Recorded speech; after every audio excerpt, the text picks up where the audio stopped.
اعوذ باللہ من الشیطان الرجیم بسم اللہ الرحمن الرحیم وَلَقَدْ أَرْسَلْنَا إِلَى ثَمُودَ أَخَاهُمْ صَالِحًا أَنِ اعْبُدُوا اللَّهَ فَإِذَا هُمْ فَرِيقَانِ يَخْتَصِمُونَ، اور ہم نے بھیجا قوم سمود کی طرف ان کے بھائی صالح کو کہ اللہ کی عبادت کرو، تو ان کے دو گروہ بن کر جھگڑنے لگے۔ قال یا قوم لم تستعجلون بالسیئۃ قبل الحسنۃ لولا تستغفرون اللہ لعلکم ترحمون، تو انہوں نے فرمایا کہ اے میری قوم، تم برائی کے لیے کیوں جلدی مچاتے ہو، بھلائی سے پہلے تم اللہ سے معافی کیوں طلب نہیں کرتے، شاید تم پر رحم کیا جائے۔ قالوا طیرنا بک وبمن معک قال طائرکم عند اللہ بل انتم قوم تفتنون، وہ بولے ہم نے تمہیں اور تمہارے ساتھیوں کو منحوس پایا ہے۔ حضرت صالح نے فرمایا کہ تمہاری قسمت تمہارے ساتھ ہے، بلکہ تم لوگ فتنے میں ڈالے گئے ہو۔ وَكَانَ فِي الْمَدِينَةِ تِسْعَةُ رَهْطٍ يُفْسِدُونَ فِي الْأَرْضِ وَلَا يُصْلِحُونَ،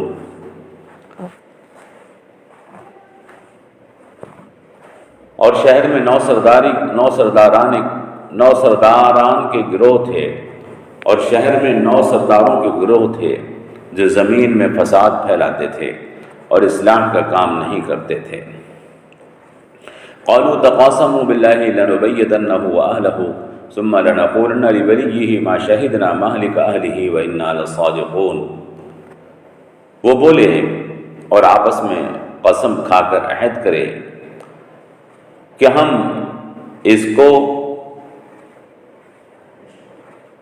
شب خون ماریں گے، اور پھر ان کے خاندان والوں سے کہہ دیں گے کہ ہم اس کے خاندان کی ہلاکت کی جگہ موجود نہیں تھے۔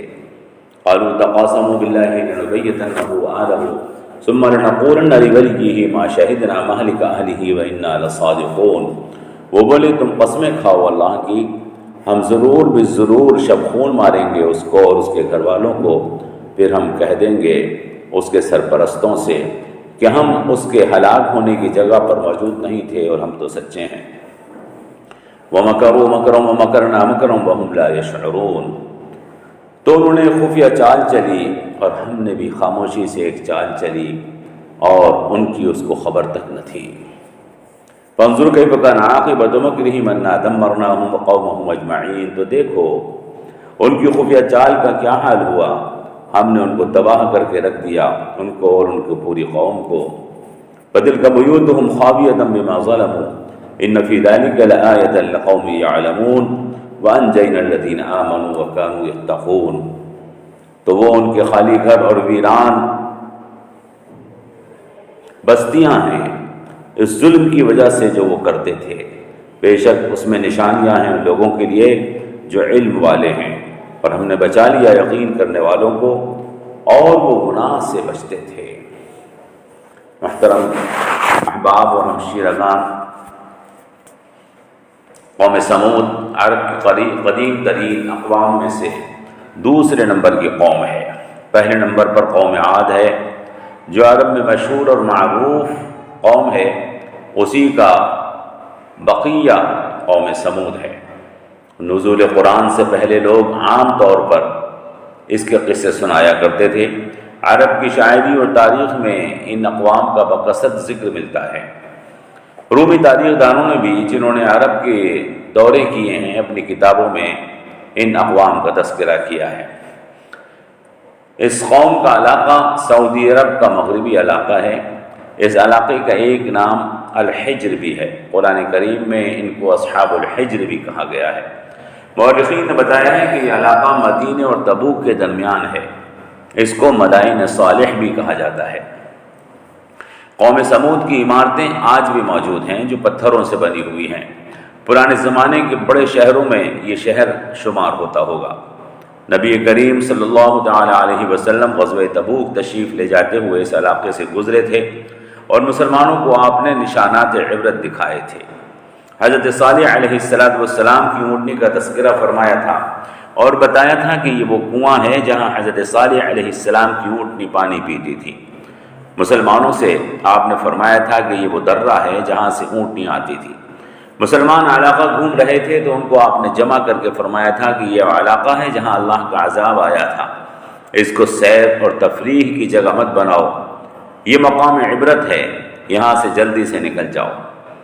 سورۃ الشعراء کے درس میں ہم بتا چکے ہیں کہ قوم سمود نے حضرت صالح علیہ السلام سے کسی معجزے کا مطالبہ کیا تھا جس سے ثابت ہو جائے کہ وہ اللہ کے رسول ہیں۔ انہوں نے یہ مطالبہ بھی کیا تھا کہ ایک اونٹنی ہماری آنکھوں کے سامنے اس پہاڑ سے ظاہر ہو، تب ہم یقین کریں گے کہ آپ اللہ کے رسول ہیں۔ اسی کے جواب میں معجزانہ طور پر یہ اونٹنی ظاہر ہوئی تھی جس کا مطالبہ قوم سمود نے کیا تھا۔ اسی لیے حضرت صالح علیہ السلام حضرت صالح علیہ السلام نے قوم کو بتا دیا تھا کہ اگر تم نے اس اونٹنی کے ساتھ زیادتی کی تو اللہ کا عذاب آ جائے گا۔ ہم نے وہاں تفصیل کے ساتھ عرض کر دیا تھا اگر معجزے قوم کے مطالبے پر ظاہر ہوتے ہیں اور قوم معجزہ ظاہر ہونے کے بعد ان کو قبول نہیں کرتی اور ایمان نہیں لاتی تو اللہ کا عذاب آ جاتا ہے۔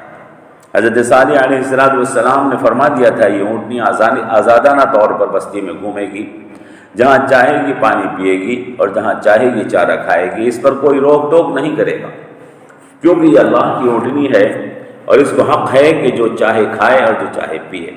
ھذہ ناقۃ اللہ لکم فذروها تأکل فی ارض اللہ ولا تمسوها بسوء فیأخذکم عذاب عظیم۔ یہ سورہ اعراف کی آیت ہے۔ یہ اللہ کی اونٹنی ہے تمہارے واسطے، تم اس کو آزاد چھوڑے رکھنا اللہ کی زمین میں، جہاں چاہے کھائے پیے، اور اس کو برے ارادے سے چھونا بھی مت، ورنہ اللہ کا عذاب تم کو پکڑ لے گا۔ سورۃ الشعراء میں ہے کہ ھذہ ناقۃ لھا شرب ولکم شرب یوم معلوم ولا تمسوها بسوء فیأخذکم عذاب عظیم۔ یہ اونٹنی ہے، اس کے پینے کا اور تمہارے پینے کا ایک مخصوص دن ہے، تو اس کو برے ارادے سے چھونا بھی مت، ورنہ تمہیں بہت بڑا عذاب پکڑ لے گا۔ کچھ دن تو یہ لوگ اس کو برداشت کرتے رہے، مگر آخرکار صبر نہ کر سکے اور اس کو ذبح کر دیا۔ فعقروها فاصبحوا نادمین، کیونکہ اس غلط فہمی کا شکار ہو گئے تھے کہ اللہ کا عذاب ہم پر نہیں آئے گا، اس کے لیے انہوں نے سازشیں تیار کی، مگر عذاب آیا۔ سورہ اعراف میں فرمایا گیا فأخذتهم الرجفة فأصبحوا في دارهم جاثمین، تو ان کو رجفہ یعنی ایک زوردار آواز نے پکڑ لیا تو وہ اپنے گھروں میں اوندے منہ پڑے تھے۔ قرآن کریم اس آواز کو کہیں رجفہ کہتا ہے یعنی دل دہلانے والی آواز، کہیں صیحہ یعنی چیخ کے لفظ سے تعبیر فرماتا ہے، کسی جگہ صاعقہ یعنی بجلی کی کڑک، اور کسی جگہ طاغیہ یعنی سخت آواز کے لفظ کے ساتھ ذکر فرمایا ہے۔ یہ کوئی بہت خوفناک آواز تھی جس کی ہیبت سے یہ اوندے گر پڑے تھے، جس کی وجہ سے یہ سب ہلاک ہو گئے ہیں۔ قرآن کریم میں اس واقعے کو کئی جگہ ذکر فرمایا ہے۔ یہاں سورۃ النمل میں آیت نمبر 45 سے 53 تک اسی واقعے کا بیان ہے۔ آیت نمبر 45 میں فرمایا گیا کہ ہم نے سمود کی طرف ان کے بھائی صالح کو بھیجا، انہوں نے اپنے قوم سے کہا کہ اللہ کی عبادت کرو۔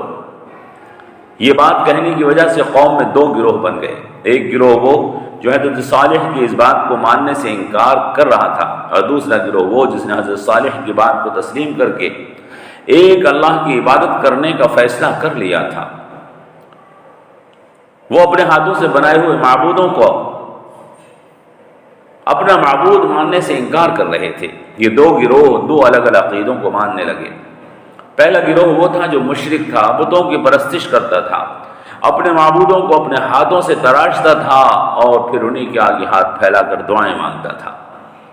یہ وہ لوگ تھے جو سمجھ ہی نہیں پاتے تھے کہ ہمارا معبود کیسا ہونا چاہیے۔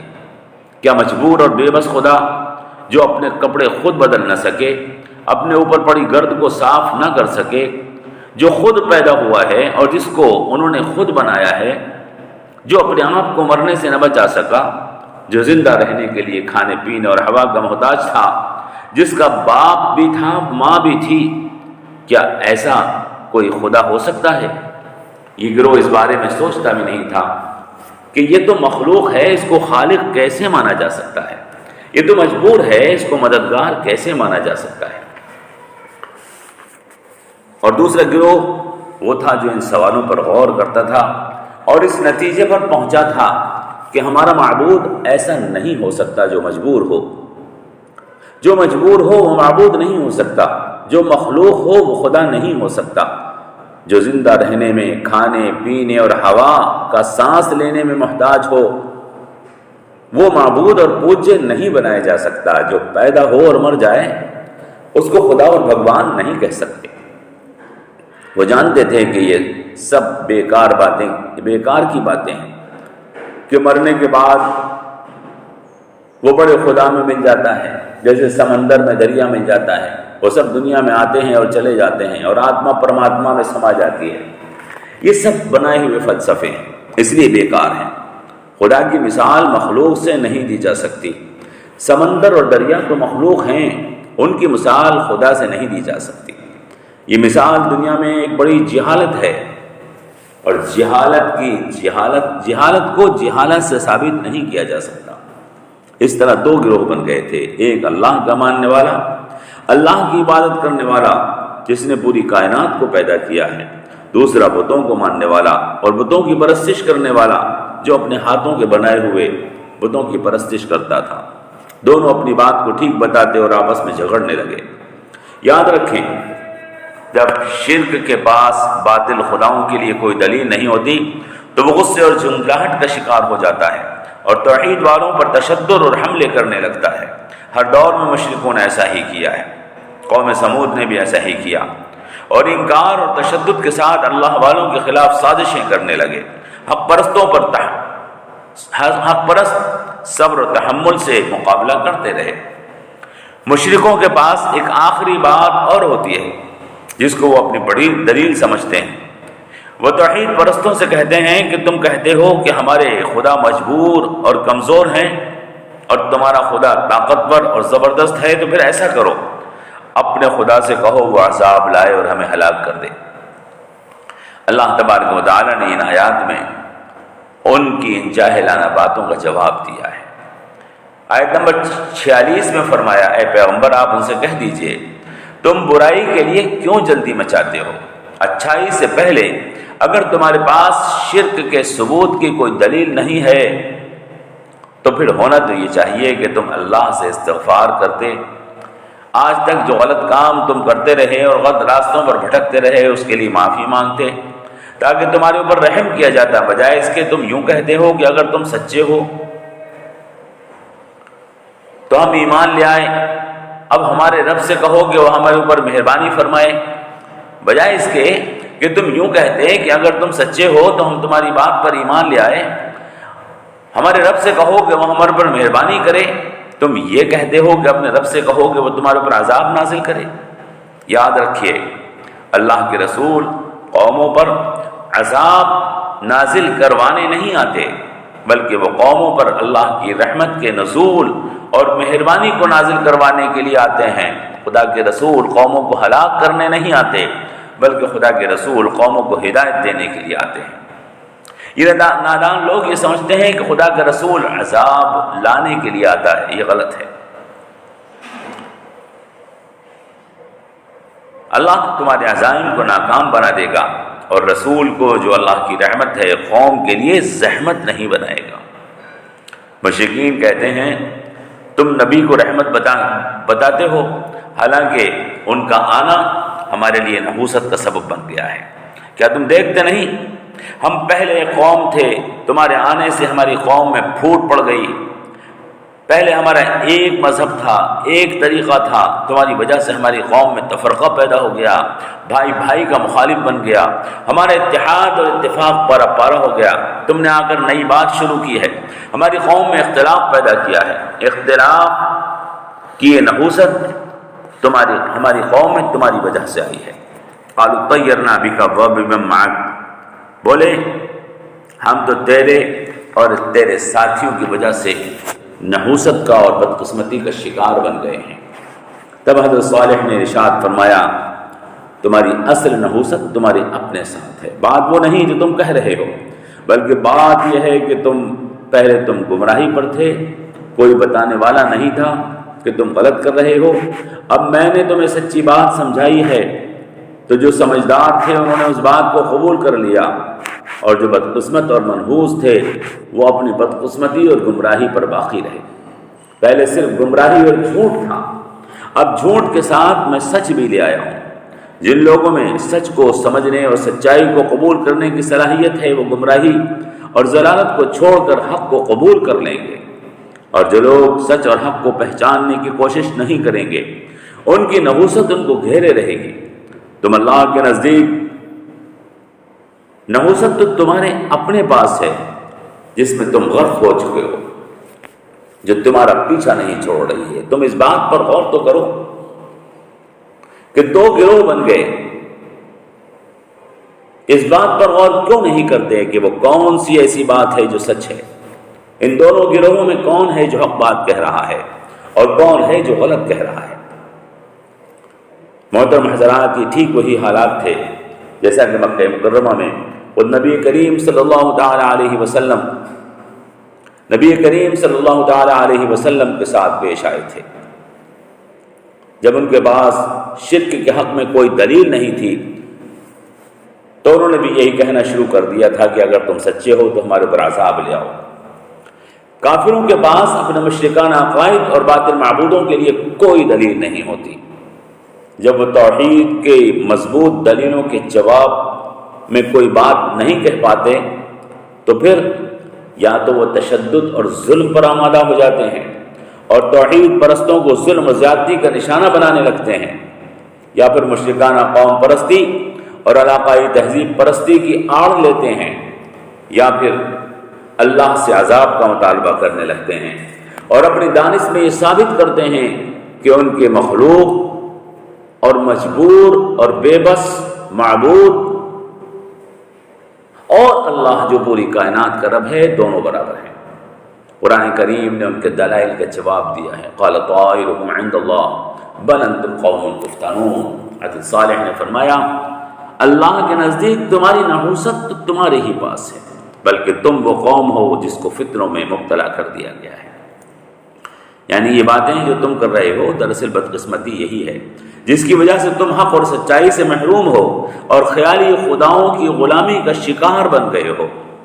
آگے اللہ فرماتا ہے وَكَانَ فِي الْمَدِينَةِ تِسْعَةُ رَهْطٍ يُفْسِدُونَ فِي الْأَرْضِ وَلَا يُصْلِحُونَ۔ اور شہر کے اندر 9 جماعتیں تھیں جو زمین میں فساد پھیلاتی تھیں اور وہ صلاح اور خیر کا کام نہیں کرتے تھے۔ اکثر مفسرین نے راحت کا ترجمہ افراد یا سردار کیا ہے، حالانکہ راحت جماعت کو کہتے ہیں۔ اس سے معلوم ہوتا ہے کہ وہ 9 سردار تنہا نہیں تھے بلکہ وہ 9 جماعتوں کے سردار تھے اور اپنی جماعتوں کے ذریعے زمین میں فساد پھیلانے کا کام کرتے تھے۔ ان کا ایک ساتھ ذکر اس بات کو ثابت کرتا ہے کہ وہ 9 سردار اور ان کی جماعتیں اپنے مقصد اور عزائم میں متحد تھے۔ صرف انتظامی ضرورت کے لیے انہوں نے اپنی اپنی الگ جماعتیں بنا رکھی تھیں، اپنے فاسد عزائم کے لیے وہ سب متحد تھے، لیکن غالباً اس ضرورت سے کہ اگر کوئی گناہ کرتا پکڑا جائے تو دوسرے کام کرتے رہیں، انہوں نے اپنے الگ الگ گروہ اور الگ الگ میدان کام کرنے کے بنا رکھے تھے۔ میرے عزیز ساتھیوں، فساد پھیلاتے تھے اس کا مطلب صرف یہی نہیں ہے کہ وہ لوگوں سے لڑتے جھگڑتے تھے، بلکہ اس زمین میں فساد بہت سے طریقے سے پھیلایا جاتا ہے اور فساد کی بہت سی قسمیں ہیں۔ شرک بھی فساد ہے، ظلم بھی فساد ہے، انسانوں کی حق طلبی بھی فساد ہے، کمزوروں کا حق مارنا بھی فساد ہے، خراب عقیدہ بھی فساد ہے، غلط علم بھی فساد ہے، غلط عمل بھی فساد ہے، طاقتور کا کمزور پر ظلم بھی فساد ہے۔ ان کا عقیدہ خراب تھا، ان کا علم غلط سمت میں کام کر رہا تھا، لہذا ان کا عمل غلط ہو رہا تھا، اسی وجہ سے وہ نہیں جانتے تھے کہ وہ ظالم بن گئے ہیں۔ آج کے دور میں اگر آپ سمجھنا چاہیں تو قوم پرستی اور وطن پرستی کا عقیدہ جو ایک غلط عقیدہ ہے، اسی وجہ سے علم غلط سمت میں کام کر رہا ہے اور اسی وجہ سے لوگوں کا عمل غلط ہو گیا ہے، اور یہی وجہ ہے کہ قوم دوسری قوم پر ظلم کرتی ہے اور اس کو اچھا مانتی ہے اور اچھا بتاتی ہے۔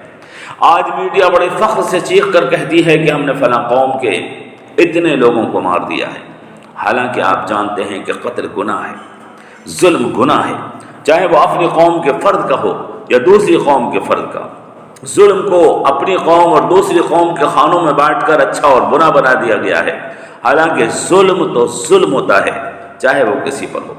قرآن کریم میں کیا بات ارشاد فرمائی، وَلَا يَجْرِمَنَّكُمْ شَنَآنُ قَوْمٍ عَلَىٰ أَلَّا تَعْدِلُوا، اور تمہیں کسی قوم کی دشمنی آبادہ نہ کرے، تم ان کے ساتھ انصاف نہ کرو گے، بلکہ تم کو ہر حالت میں انصاف کرنا ہے، چاہے وہ تمہارا دشمن ہی کیوں نہ ہو۔ اللہ، اسی لیے اللہ فرماتا ہے شہر میں 9 جماعتیں ایسی تھیں جو زمین میں فساد پھیلاتے تھے اور زمین و خیر و اصلاح کا کام نہیں کرتے تھے۔ آگے فرمایا وہ اللہ کی قسم، وہ بولے اللہ کی قسم کھاؤ ہم رات کو شب خون ماریں گے۔ گویا ان 9 جماعتوں کے سرداروں نے ایک شپت گرہن سماروہ منعقد کیا اور اس میں اپنے خداؤں کی قسمیں کھائی گئیں، ہم رات میں حملہ کر کے صالح کو ہلاک کر دیں گے اور اس کے ساتھ والوں کو اور پھر اس کے سرپرستوں سے کہہ دیں گے کہ ہم ان کی ہلاکت کے وقت وہاں موجود نہیں تھے اور ہم بالکل سچ بول رہے ہیں۔ میرے محترم حضرات، سوچیے اور غور کیجیے، یہ وہ سازشیں ہوتی ہیں جو فسادی اور ظالم لوگ خفیہ طریقے سے تیار کرتے ہیں۔ خفیہ معاہدے ہوتے ہیں، آپس میں قسمہ قسمی ہوتی ہے، قتل و غارت گری کے عزائم ہوتے ہیں، جھوٹ بولنے، فساد بولنے اور ظلم کرنے، فساد کرنے اور ظلم کرنے کی پلاننگ ہوتی ہے۔ یہ سب کچھ ہوتا ہے، اور یہ باطل پرست ان گناہوں کو اس لیے نیکی مانتے ہیں کہ اپنے عقیدے اور علم کے مطابق یہ سارے کام وہ اپنے قوم کی محبت اور ہمدردی میں کر رہے ہوتے ہیں۔ لہذا ان کو اور ان کے اندر کا عقیدہ، ان کے اندر کا عقیدہ بتا دیتا ہے کہ تم غلط نہیں کر رہے ہو۔ وہ غلط کرتے ہیں لیکن اس کو اس لیے غلط نہیں مانتے کہ انہوں نے گناہ کو اپنے اور پرائے کے کھانے میں تقسیم کر رکھا ہے۔ لیکن عزیزو، تاریخ کا عجیب واقعہ ہے، باطل پرست یہ سارے گناہ کرتے ہیں، جھوٹ، ظلم، مکاری۔ وہ جھوٹ اور ظلم سے مکاری سے حق کو مٹانا چاہتے ہیں، مگر حق ہمیشہ فتح مند ہوتا ہے اور باطل بار بار مٹا دیا جاتا ہے۔ وَمَكَرُوا مَكْرًا وَمَكَرْنَا مَكْرًا وَهُمْ لَا يَشْعُرُونَ، وہ خفیہ چالیں تیار کرتے ہیں، اللہ فرماتا ہے ہم بھی خفیہ تدبیر کر دیتے ہیں، جس کا انہیں علم بھی نہیں ہوتا۔ مسلمانوں پر ظلم ڈھانے کے لیے کفر نے عالمی طور پر کون سی تیاری کر رکھی ہے اس کا ہمیں علم بھی نہیں، لیکن عالمی بیماریوں نے ان کے سارے پلان چوپٹ کر دیے ہوں گے۔ کون سے ملک میں کیا ہوا ہوگا ہمیں معلوم ہی نہیں۔ ابھی حال میں کووڈ-19 نے حق پرستوں کے خلاف اٹھنے والے کتنے طوفانوں کو دفن کر دیا ہم جانتے بھی نہیں۔ اللہ فرماتا ہے ان کی مکاریوں کا انجام دیکھ لو، ہم نے ان سب کے سب کو نیست و نابود کر دیا، تو ان کے ویران گھر اوندے پڑے ہیں، ان کی بستیاں ویران پڑی ہیں، یہ ان کے ظلم کی وجہ سے۔ فَتِلْكَ بُيُوتُهُمْ خَاوِيَةً بِمَا ظَلَمُوا، آج دنیا بھر میں ویران بستیاں زمینوں کی کھدائیوں میں نکل رہی ہیں، اس میں ان کے بنے ہوئے معبود بھی ہیں۔ یہ کسی زمانے میں آباد شہر ہوں گے، ان جھوٹے معبودوں کی خدائی کا ڈنکا بجتا ہوگا، لیکن آج ان کا نام و نشان مٹا دیا گیا ہے۔ آج ان قوموں کے ماننے والا ایک فرد بھی موجود نہیں۔ اس میں ان لوگوں کے لیے جو درست علم اور صحیح جانکاری لینا چاہتے ہیں بڑی نشانی ہے۔ ان فی ذلک لآیۃ لقوم یعلمون، اور صرف اتنا ہی نہیں ہے، شرک اور بت پرستی سینکڑوں شکلوں میں پیدا ہوئی اور ختم ہو گئی، ظالم سینکڑوں شکلوں میں پیدا ہوا اور مٹا دیا گیا، بلکہ حق پرست توحید کے ماننے والے، ایک اللہ کے ماننے والے اور سچائی کے پیروکار ہر دور میں موجود رہے اور آج بھی موجود ہیں، اس لیے کہ وہ اللہ پر ایمان رکھتے ہیں اور گناہوں سے نفرت کرتے ہیں۔ گناہوں سے محبت کرنے والے مٹا دیے جاتے ہیں اور گناہوں سے نفرت کرنے والے باقی رکھے جاتے ہیں۔ وَأَنجَيْنَا الَّذِينَ آمَنُوا وَكَانُوا يَتَّقُونَ، اور ہم نے بچا لیا ایمان والوں کو، اور وہ ایمان والے ایسے تھے جو گناہوں سے نفرت کرتے تھے، وہ ایمان والے ایسے تھے جو گناہوں سے نفرت کرتے تھے۔ اگر دنیا کے اندر باقی رہنا ہے تو ظلم سے اور گناہ سے نفرت کرنا ہوگی، اور ظلم کو اور گناہ کو چھوڑنا ہوگا۔ سازشوں سے کوئی قوم باقی نہیں رہ سکی۔ فقط والسلام علیکم ورحمۃ اللہ وبرکاتہ۔